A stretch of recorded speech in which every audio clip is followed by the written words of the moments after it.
Hello and welcome everyone. This is Varun Manaji and you are watching Opona Success Academy. আজকে আমরা অনুপাত এবং সমানুপাত চ্যাপ্টারের বিভিন্ন ইম্পর্টেন্ট প্রশ্ন নিয়ে আলোচনা করব। দেখো এক নম্বর প্রশ্নটি কি আছে? a/b = 3:4, b/c = 5:7 হলে a/b/c = কত? তো এগুলো কিভাবে করব দেখে নাও। তো যেটা 3:4 দেওয়া আছে, আমার যেটা কমন এখানে দেখো b কমন আছে, আবার এখানেও b কমন আছে। তো b এর যে দুটো মান সেই দুটো মানকে নিচে লিখে লিখবো। তো b এর একটা মান 4, তার নিচে লিখবো b এর অপর মান 5, আর অন্যদিকে লিখবো c এর মান 7 টাকে। এবার কিভাবে গুণ করতে হয় দেখো, এই 5 দিয়ে উপরে দুটোকে গুণ করতে হবে এবং 4 দিয়ে নিচেরটাকে গুণ করতে হবে। ঠিক আছে, তাহলে 5 × 3 = 15, 5 × 4 = 20, 4 × 7 = 28। তাহলে a/b/c এর মান কত বেড়েছে দেখো, 15:20:28। আজকে 2 নম্বর প্রশ্নটি দেখা যাক। দেখো 2 নম্বর প্রশ্নটি কি বলেছে, a/b = 2:3, b/c = 2:4 এবং c/d = 2:5 হলে a/b/c/d = কত?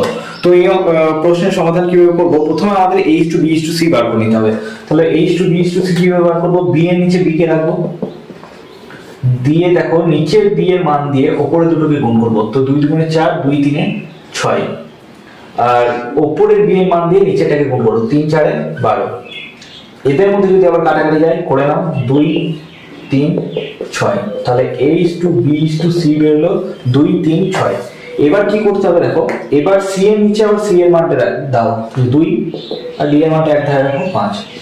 এবার কি করতে হবে, এই নিচের c এর মানটা দিয়ে উপরের তিনটাকে গুণ করো। তো 2 × 2 = 4, 2 × 3 = 6, 2 × 6 = 12, আর উপরের c এর মানটা দিয়ে নিচের d টাকে গুণ করো। 6 × 5 = 30। কাটাকাটি গেলে করে নাও, 2:3:6:15।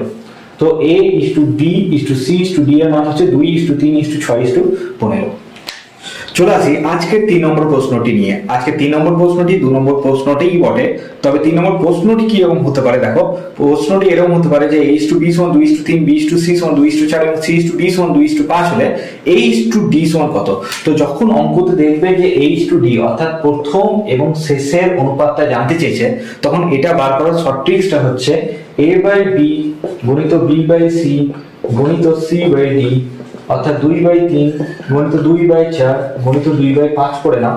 এবার কাটাকাটি দেখো, c কেটে গেল, b কেটে গেল, পড়ে থাকছে a/d।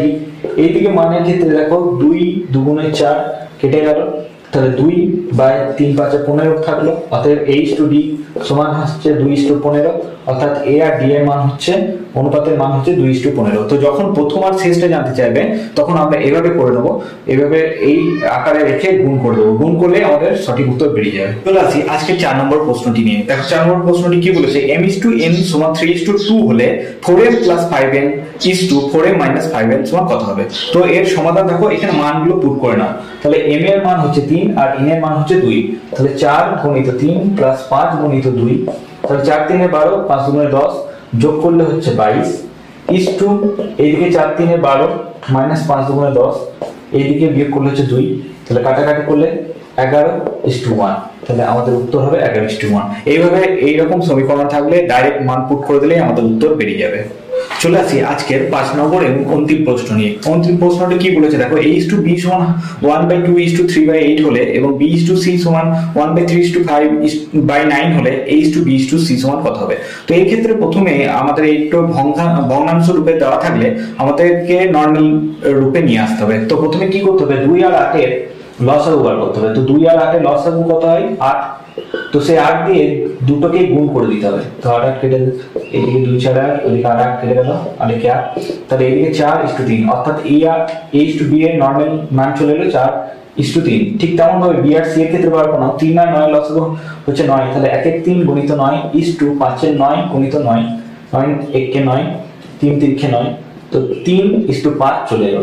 যে নরমাল রূপে চলে এলো, তাহলে এবার তোমরা ইজিলি a/b/c বার করে নিতে পারবে। কিভাবে বার করবে তো জানোই তোমরা নিয়ম। তো 4:3 লিখবে, আর b এর নিচে b কে লিখবে। তো b এর নিচে এখানে b এর মান দেখো 3ই আছে। তো যখন দুটোর মান সেম চলে আসবে তখন আর কোনো গুণের দরকার নেই, তখন ডাইরেক্ট মানগুলো বসিয়ে দাও। যখন এই দুটো b অ্যাকচুয়ালি দুটো b কে সমান করতে হতো, তো এক্ষেত্রে যেহেতু সমান হয়ে গিয়েছে, তাহলে a/b/c এর মান কত হবে? 4:3:5 হবে। ঠিক আছে, এভাবে আমরা এই টাইপের অঙ্কগুলো সমাধান করে